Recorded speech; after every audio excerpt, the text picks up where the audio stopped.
बिस्मिल्लाहिर्रहमानिर्रहीम। अस्सलाम वालेकुम। हम आपको अपने यूट्यूब चैनल फोर्थ एम्पायर में खुशामदीद कहते हैं।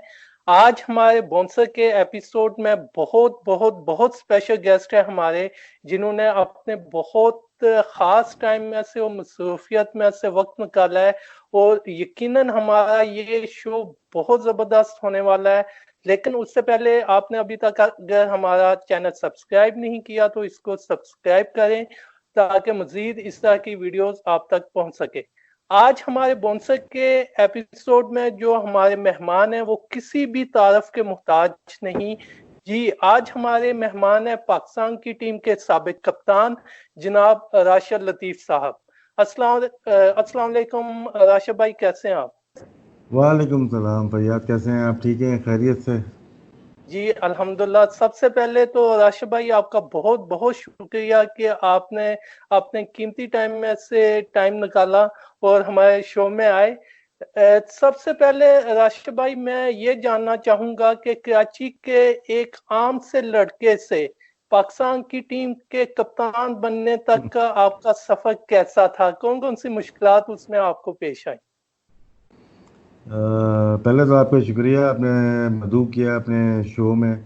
और बड़ी खुशी होती है आप लोगों से बात करके। आम तो अभी भी आम है, हम लोग ख़ास तो हुए नहीं कभी भी। और आम लोग जब होते हैं तो आम आदमी तो आम ही है ना, ख़ास कब होता है यार? लेकिन पाकिस्तान की टीम की कप्तानी एक बहुत अहम मनसब होता है, और उसके अलावा पाकिस्तान के लिए खेलना भी किसी आम बंदे के किस्मत में नहीं आता। तो आपको इस सफर में बिल्कुल कौन सी पाकिस्तान मुश्किलात का सामना करना पड़ा? बिल्कुल पाकिस्तान के लिए एक मैच भी रिप्रेजेंट करना, नेशनल टीम से खेलना, चाहे वो T20 हो, एक रोज़ा हो या टेस्ट मैच हो, एक मैच भी खेलना बहुत फ़ख्र की बात होती है। और मेरे लिए बहुत ज़्यादा फ़ख्र की बात है कि मैं पाकिस्तान की नुमाइंदगी की, काफ़ी दफ़ा की और कप्तानी भी की। और तो अपने आप को बहुत खुशकिस्मत समझता हूँ कि बड़ी टीम के साथ मैं खेला हूँ।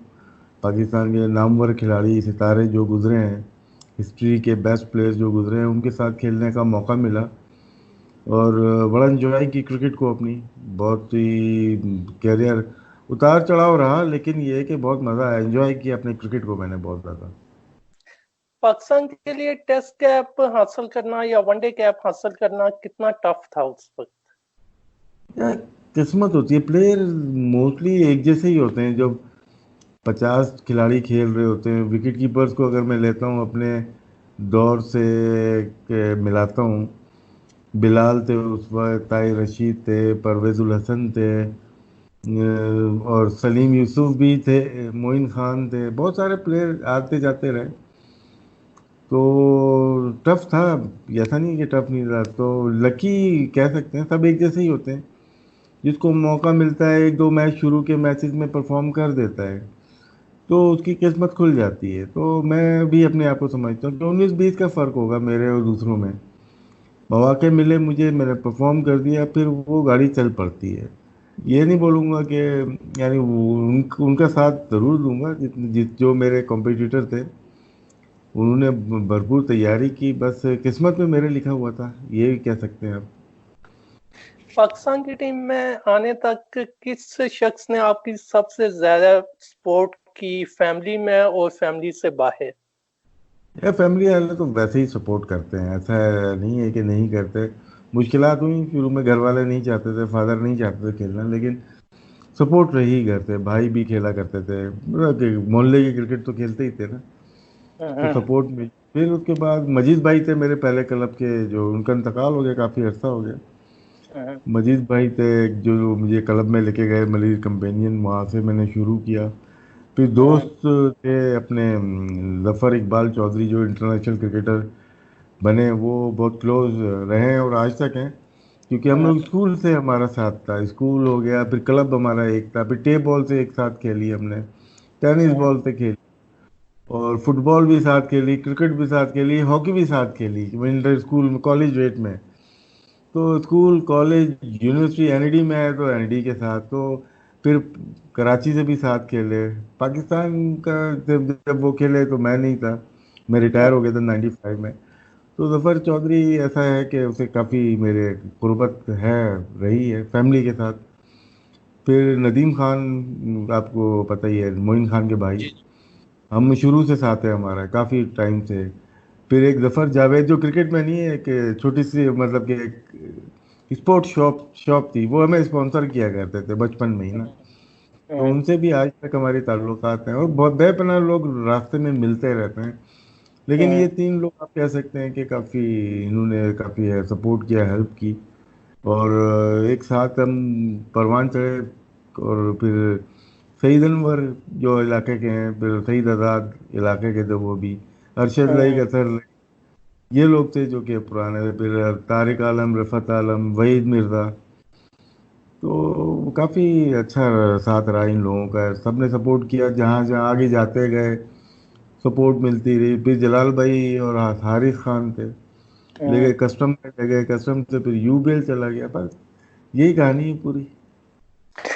अच्छा, तो आपने 92 में जब डेब्यू किया, डेब्यू पे ही आपने 50 स्कोर की, और उसके बाद 95 में आपने रिटायरमेंट भी ले ली। लेकिन इन 3 सालों में वो उतार चढ़ाव आए कि पाकिस्तान की क्रिकेट की हिस्ट्री आपने बदल के रख दी। क्या आपने नहीं सोचा था कि जैसे चीजें चल रही हैं वैसे जाने दो? आपको अपना कैरियर पसंद नहीं था? ये 92, 93, 94, 95 के शुरू में ये जो कारनामा अंजाम हूँ, यार हो गया बस ना, मतलब वो डेलिबरेटली नहीं हुआ, चीज़ें चल रही थी, एक साल से चल रही थी, 95 4 से चल रही थी, और सामने चीज़ें नज़र आ रही थी।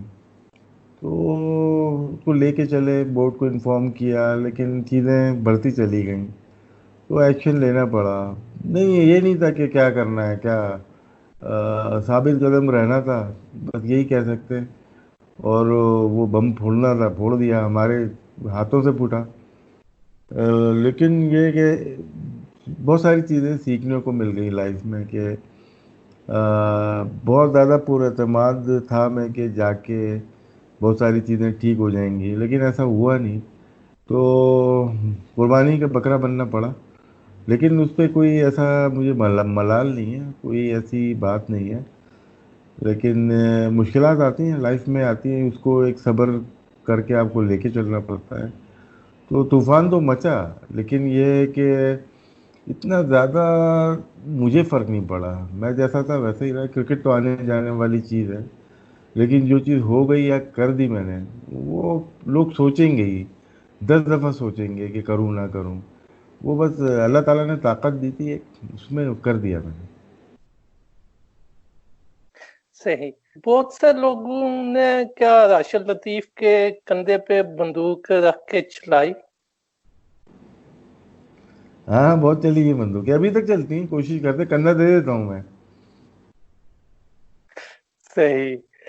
आपने जब आप कप्तान बने 2003 के वर्ल्ड कप के बाद, उसके हम्म। बाद आपको कप्तानी से जब एक तरह का हटाया गया, तो क्या राशिद लतीफ ने उस वक्त तक भी सियासत नहीं सीखी थी? उन्हें उस वक्त तक भी समझ नहीं आई थी टीम में ग्रुप बंदी की और इन सब चीजों की? नहीं नहीं, पता था, उस वक्त तो काफ़ी समझ में आ गई थी। वैसे समझ में तो शुरू से ही आ गई थी, ऐसा नहीं है कि समझो कि मेरी विल थी इसमें, कि मैं ऐसा एक्ट करूं कि मुझे वो निकालना है।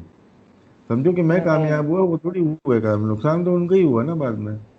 2010 भी हम्म। हुआ, 2016 भी हुआ, 2018 भी हुआ, बहुत सारी चीज़ें हुई। लेकिन ये कि पता था कि क्या हम्म। होने जा रहा है, कि मेरे हाथ की, जिनको गोद में खिलाया जाता है ना, उसके दांत थोड़ी गिने जाते हैं। तो पूरे पाकिस्तान टीम के सही। प्लेयर्स हो जाए या पीसीबी हो, इनको गोद में ही खिलाया हुआ है।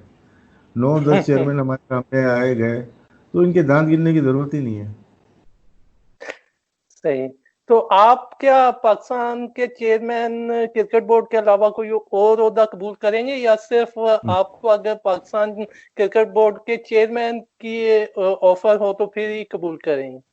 नहीं भैया, मैं तो काम तो कर ही रहा हूँ ना, मैं ऐलान ये नहीं कर रहा। पीसीबी जो भी छोटा मोटा असाइनमेंट देता है उसको मैं करता हूँ, या हम्म। नहीं भी देता तो पर्सनल प्लेयर्स के साथ काम तो करता रहता हूँ, वीडियो लिंक के थ्रू करूँ या ग्राउंड पे जाके हम्म। करूँ। इवन लास्ट ईयर मुझे याद है 3-4 जो एकेडमीज थी पीसीबी की, उसमें मैं गया हूँ, लेक्चर दिए हैं। कराची हो गया, कराची की 2 टीमें हो गई, और ये फिर इस्लामाबाद हो गया, फिर रावलपिंडी है, फिर पेशावर है। 5 जगह काम किया था मैंने। केआरएल पे रावलपिंडी को किया था, डायमंड पे इस्लामाबाद। तो किसी ने बोला नहीं था यार काम मुझे, ये ओहदा थोड़ी चाहिए कोई भी। बस मेरे अपनी एक एक उसूल क्या होंगे, एक है कि पीसीपी यार ऐसा नहीं ज्वाइन नहीं करना है मुझे। मैं हर क्रिकेटर अगर चला जाएगा पीसीबी में तो मीडिया में कौन बैठेगा? मीडिया में अब मेरी जो लाइन है, मैं क्रिकेटर था, हूँ नहीं। और मैं बहैसियत एक मैं पहचान मेरी जो होनी चाहिए वो एज ए मीडिया में होनी चाहिए। एज ए क्रिकेटर मैं नहीं चाहता कि मैं कभी मैच रेफरी के उसमें नज़र आ जाऊं, कभी आपको मैनेजर बन के चला जाऊं कहीं पे, फिर कभी मैं सिलेक्शन कमेटी में आ जाऊं। ये काम डिफरेंट हो जाते हैं। आपको एक काम करना है, ठीक है, कोचिंग कोचिंग भी बहुत सारे लोग हैं, डिफरेंट रोल में आपको नजर आएंगे पाकिस्तान सेटअप के अंदर। आपका एक रोल होना चाहिए, अगर कोचिंग में तो कोचिंग में ही होना चाहिए, फिर आपको मैनेजर है तो मैनेजर ही होना चाहिए, एडमिन में तो एडमिन में ही होना चाहिए। यहाँ पे कभी आपके एक कश्ती में पाँव है, कभी दूसरी कश्ती में, भी तीसरी। जब 2 कश्ती में पाँव होंगे तो पाँव चिर जाएंगे, फिर आप अपनी डायरेक्शन में नहीं जाओगे। तो बहुत सारे प्लेयर जो ओहदे पे रहे, कोई भी नाम छोड़ के नहीं गया पाकिस्तान क्रिकेट में। तो मीडिया में बस दिल लगी हो गई है, अच्छा जा रहा है। यहाँ पे डॉक्टर नोमान के साथ पता ही है आपको, शोएब अख्तर है। जब तक कर रहे हैं यहाँ पे कर रहे हैं। मना नहीं है, दरवाजे बंद नहीं है कि पाकिस्तान क्रिकेट बोर्ड नहीं जाऊंगा। हालात आपको कुछ भी करा सकते हैं यार, काम कोई भी छोटा बड़ा नहीं होता। तो देखिए आगे आगे अगर दिल किया, अपनी मर्जी से काम करता हूँ, दिल किया तो चले जाए। और कोई कोई भी ऐसा नहीं है कि इस पोस्ट पे, चेयरमैन तो बहुत बड़ी पोस्ट है, हम तो ग्राउंड में भी पोस्ट पे जा सकते हैं यार, कोई मसला नहीं है।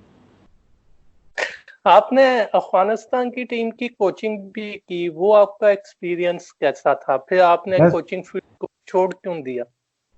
बेस्ट जो था मेरा, वो जो अपने करियर का कोचिंग उसमें देखें, अफगानिस्तान था। बहुत सीखने को मिला वहाँ पे, और बहुत ही प्यार मिला। और एक मुहिब वतन जो लोग होते हैं अफगानी थे, तो सीखने को मिला। सिर्फ बातों में नहीं थे, उन प्रैक्टिकली वो अपने मुल्क से बहुत मोहब्बत करते थे, सीखने को मिला मुझे। तो क्रिकेट तो अच्छी रहती है, ट्रांसफ़र तो करते हैं, बात होती है, लेकिन एक इंसानियत और एक एग्रेसिव लोग, जो हिस्ट्री है उनकी, उनके आबा व अजदाद की एक हिस्ट्री है, 1000 साल की हिस्ट्री है, उसको देखते हुए बहुत अच्छी चीज़ें सीखने को मिली वहाँ पे।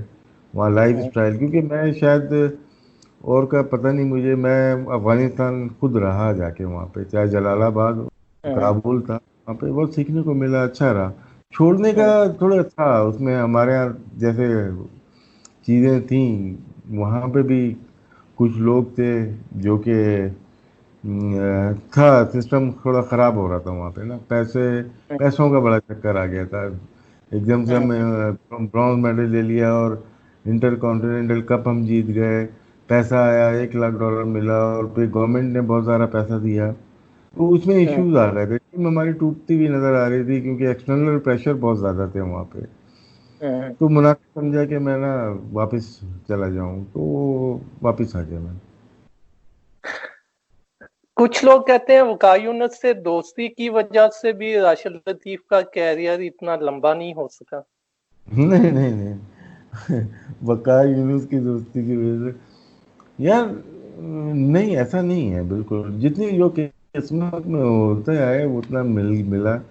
वकार हो या मेरा किसी से भी इख्तलाफ नहीं है। जैसे इस आपके सवाल से इम्प्रेशन जाएगा लोगों से कि वसीम अकरम से मेरे इख्तलाफात नहीं, ऐसा नहीं है। मेरे सब, चाहे वो कोई भी हो, चाहे सलीम मलिक हो या कोई भी हो, मेरे नज़रियात का फ़र्क ज़रूर हो सकता है, मेरी लड़ाई किसी से नहीं है। तो ये नहीं कह सकते कि यार मेरा करियर शॉर्ट हो गया वकार यूनुस की वजह से। इतने ही लिखा था ये तो यहाँ यहाँ पे तो ऐसा है कि इतने अच्छे अच्छे प्लेयर थे, उनको क्रिकेट ही नहीं मिली। तस्लीम आरिफ हो गए, तशामुद्दीन हो गए, बड़े बड़े प्लेयर थे यार, इनको नहीं मिली क्रिकेट। मैं तो बहुत लकी कि बहुत ज़्यादा क्रिकेट खेल गया इस सिस्टम में। जो मेरा एटीट्यूड था उसमें बहुत क्रिकेट खेल गया और कप्तानी भी की। तो मैं नहीं समझता कि वक़ार की वजह से कोई नुकसान हुआ है, फ़ायदा ही हुआ है इंटरनेशनल क्रिकेट में आ गया वक़ार की वजह से। अभी जो मिसबा उल हक जब कोच और सिलेक्टर बने तो उसमें आपका कितना किरदार था? मैंने नहीं बनाया। तो मिसबा उल हक क्या समझते हैं कि वो अपनी इन दोनों पोजीशंस के साथ अभी तक उन्होंने की इंसाफ किया या नहीं किया? यार हो नहीं सकता, वो करना कोशिश तो करेंगे, कल कोशिश तो करेंगे यार इंसाफ करूं, लेकिन हो नहीं पाएगा, जस्टिफाई हो नहीं सकता। इसीलिए बैटिंग कोच अभी यूनुस खान को लिया गया है कि देखो, एहसास है जब ही लिया गया है ना, क्योंकि मिसबा की विदाउट मिसबा उल हक की परमिशन के या इजाज़त के यूनुस खान आ नहीं सकते थे। उनको डिमांड थी उनकी कि यार मुझे बैटिंग कोच चाहिए। और तो सिलेक्शन कमेटी में भी इनको हेल्प चाहिए होगी। सारा बर्डन खुद नहीं उठा सकते, क्योंकि ये कोई डिपार्टमेंट की टीम नहीं है या कोई मोहल्ले की टीम नहीं, पाकिस्तान को रिप्रेजेंट करने वाली टीम है। तो यहाँ पे आगे वह अलग डिपार्टमेंट होता है सिलेक्शन कमेटी का, सिलेक्शन का एक डिफरेंट वो है। तो मूड मूड फ्लक्चुएट करता है मेरे पे, अगर वन मैन शो का मूड के ऊपर है, आज इसको ले लेता हूँ, आज इसको ले लेता हूँ, नहीं। आपकी एक टीम होती है, वर्किंग कर रही होती है, जो कि आपके पास 5-6 लोग और फिर उसके बाद टैलेंट हंट के लोग होते हैं, वो ढूंढते हैं क्या करना है, क्या है, क्या पॉलिसीज हैं। तो उसके ऊपर लेके चल रहा है, रिक्वायरमेंट क्या है टीम में, हमें कौन चाहिए, कैसा बॉलर चाहिए, हमें स्पिनर चाहिए, फिंगर स्पिनर चाहिए, रिस्ट स्पिनर चाहिए। तो वो अगर आप सीरीज में हो फिर आपको इतना पता नहीं चलता। तो ये भी जॉब, एक जॉब करें तो फिर जस्टिफाई आप कर सकते हो। ये तो हो जाता है, अभी जीत भी रहे हैं, ऐसा नहीं है कि हर दफ़ा ही हारेंगे। लेकिन अगर 5 ईयर प्लान या 10 ईयर्स प्लान करेंगे ना, उसमें सब डिपार्टमेंट अलग करने पड़ेंगे आपको। सही। पाकिस्तान के जो कोचेस या सिलेक्टर्स हैं, क्या उन्हें इस चीज पर तवज्जो देनी चाहिए कि एक स्पेशलिस्ट बैट्समैन हो और उसको बाद में एज ए विकेट कीपर वो यूज करें, या फिर एक स्पेशलिस्ट विकेट कीपर हो और उसको बाद में उसकी जो बैटिंग स्किल्स हैं उन्हें डेवलप किया जाए? अब तो स्पेशलिस्ट विकेट कीपर का जो जो आपने बात की ना, वो दौर ख़त्म हो गया। और बहुत कम स्पेशलिस्ट विकेट कीपर रह गए। आप फ्रेंचाइज में भी देख लें और इंटरनेशनल क्रिकेट में भी देख लें, बैट्समैन ज़्यादा अच्छे हैं, बैट्समैन कम विकेट कीपर। तो वो ज़्यादा रिलाय भी करते हैं। बहुत कम विकेट कीपर हैं जो 7-8 नंबर पे बैटिंग करते हैं। अब आप बटलर को भी देख लें या आप देख लें बेरिस्टो को देख लें, वाइट बॉल क्रिकेट में ऊपर ही खेलते हैं वो भी आके। सरफराज भी 5 नंबर खेल लेते हैं, डीकॉक है वो भी ऊपर ही खेलते हैं, धोनी है 4-5 नंबर वो भी खेलते हैं, गिलक्रिस्ट टॉप ऑर्डर में बैटिंग करते थे। तो मोस्टली प्लेयर्स जो विकेट कीपर्स हैं वो ज़्यादा अच्छे बैट्समैन हैं। फिर अब मैं 80s और 70s में जाऊंगा तो उसमें अगर देखें, सैयद मुश्तबा हुसैन किरमानी 7 नंबर 8 नंबर पे बैटिंग करते थे। वसीम बारी 9, 10, 11 पे उनका नंबर होता था। एलन नॉट कुछ कभी 6 नंबर कभी 7 number, Bob Taylor 7 number 8 number. फिर स्मिथ जो न्यूजीलैंड के थे, वो अगर आप ले जाएं उसको, वो भी 7 नंबर, क्योंकि रिचर्ड हेडली बैटिंग करते थे 6-7 नंबर पे। और इसके अलावा कौन थे, रॉनी मार्श, वो भी 6-7 नंबर 7 नंबर पे आ गए। डुजोन थे, वो वैसे पहला प्लेयर था जो एज ए बैट्समैन और विकेट कीपर आप कह सकते हैं, वो 5 भी खेले, 6 भी खेले, 7 भी खेले। लेकिन उसके बाद का जो दौर आता है ना, वो चेंज कर दिया सारी चीज़ें। संगाकारा को देख लें, फिर उसके बाद धोनी को देखते हैं, फिर गिलक्रिस्ट, इयन हीली तक आप कह सकते हैं कि 7 नंबर पे चल रहा था विकेट कीपर। मैं और मोइन का भी अगर देखते हैं, किरण मौर्य पंडित का भी देखते हैं, नीचे नंबरों पे खेले सारे। लेकिन उसके बाद अगर हम देखते हैं, विकेट कीपिंग का रोल पीछे चला गया, बिहाइंड चला गया। एलिक स्टीवर्ट आया, उसने बैटिंग से जौहर दिखाया, कीपिंग ग्लव्स भी पहने। तो चेंज हो गई क्रिकेट ना। अब आपको ग्लव्स वाला बंदा चाहिए, पीछे खड़ा हो जाए। तो इतना इम्पोर्टेंट रहा नहीं विकेट कीपर। और उसको आप यही कह सकते हैं इतनी इम्पोर्टेंस दी नहीं जाती। हालांकि मेन जो बैकबोन होता है टीम का विकेट कीपर होता है, गेम को चलाने में विकेट कीपर का बड़ा रोल होता है। तो वो हम्म, चीज़ शिद्दत से कमी महसूस हो रही है। लेकिन यही क्रिकेट है, इसी तरह से चीज़ें चेंज होती हैं और हम्म, आपके आंखों के सामने चीज़ें चेंज हुई हैं, हमारी आंखों के सामने। मैंने 70s और 80s का बताया, फिर सही। 90s और 2000 के बाद आप देखें ना, बहुत सारी चीज़ें चेंज हुई हैं। जी। तो ये चीज़ें तो अब विकेट कीपर का मेन जो रोल है वो पीछे चला गया, बैट्समैन विकेट कीपर हो गया। पहले हम्म। कीपर बैट्समैन आते थे, अब बैट्समैन कीपर आ रहे हैं। आपने क्या सलीम अलग को कॉल की थी मैच फिक्सिंग स्कैंडल के बाद या नहीं? मेरी बात होती थी, ऐसा नहीं था, देखे ना, बिल्कुल इसके बाद सवाल पूछे, मेरी बात तो होती थी उनसे। नहीं, उन्होंने स्पेसिफिकली ये कहा है कि राशिद ने मुझे कॉल की और उन्होंने कहा नहीं, मुझे ऐसा नहीं करना चाहिए था। देखो होता क्या है कि ना, रिस्पेक्ट के उसमें वो ज़्यादा गलत ले गए इस चीज़ को ना। क्लेरिफाई हम्म। कर देता हूँ, अच्छा सवाल कर लिया। मैं उनको नहीं बोलूँगा यार कि मैच फिक्सर या चोर, मैं नहीं बोल सकता था ना। लेकिन इसीलिए उनसे बात भी होती थी, या तो अपने चैनल पे जब भी मैंने बात की पीटीवी पे या कॉर्डवाइन में, तो मैं यही बोलता था उनसे, यह ज़बरदस्त कैप्टन थे जिनके अंडर में मैं खेला हूँ। मैंने कभी हम्म। ये नहीं बोला कि मैच फिक्सिंग नहीं की इन्होंने, ये मैंने कभी भी नहीं बोला। तो हम्म। अब दिल चाहता है मैं बोलूँ, या बहुत, पाकिस्तान में इससे बड़ा मैच फिक्सर आया ही नहीं था, तो क्या तौहीन करूंगा मैं एक कैप्टन की। तो वो समझ सही। नहीं सके मेरी बात को कि मैं रिस्पेक्ट दे रहा हूँ उनको। हाँ, हम्म। ये एक बात हो सकती है, मैंने ये बात कर सकता हूँ कि मैंने कहा मलिक साहब बाकी रह गए, आपको पकड़ लिया। इसका हम्म। मतलब था कि दूसरे भी थे आपके साथ, ये मतलब हम्म। नहीं था आप नहीं थे। हम्म। तो अच्छा हुआ सवाल कर लिया आपने, क्योंकि मैं देना चाहता हूँ, रिस्पेक्ट देना चाहता हूँ और लेना भी चाहता हूँ। क्योंकि मलिक सही। साहब का साथ मेरा अच्छा रहा है। ठीक है, ये मामला हो जाते हैं, लाइफ में होते हैं। तो लड़ाई हम्म। थोड़ी नज़रियात का इख्तलाफ था, उनकी गलत चीज़ें थी, एक्सपोज की मैंने। हम्म। तो इसमें यह नहीं था कि उन्होंने फिक्सिंग नहीं की है, बिल्कुल की है उन्होंने। सही। तो इसको क्लैरिफाई करता हूँ कि अगर मैं इज्जत दे रहा हूँ तो ले लो, नहीं ले सही। रहा तो फिर मैं बोलूंगा सलीम मलिक चोर है, मैच फिक्सर है। अच्छा नहीं हम्म। लगेगा मुझे, मैं खुद अच्छा नहीं लग रहा बोलते हुए। मैं बोल रहा हूँ हम्म। ग्रेट कैप्टन है पाकिस्तान का, तो क्या है, हम्म। इसका मतलब ये मत लो कि आप नहीं नहीं की, आप हम्म। चोर थे, आप चोर हो, दैट्स ऑल।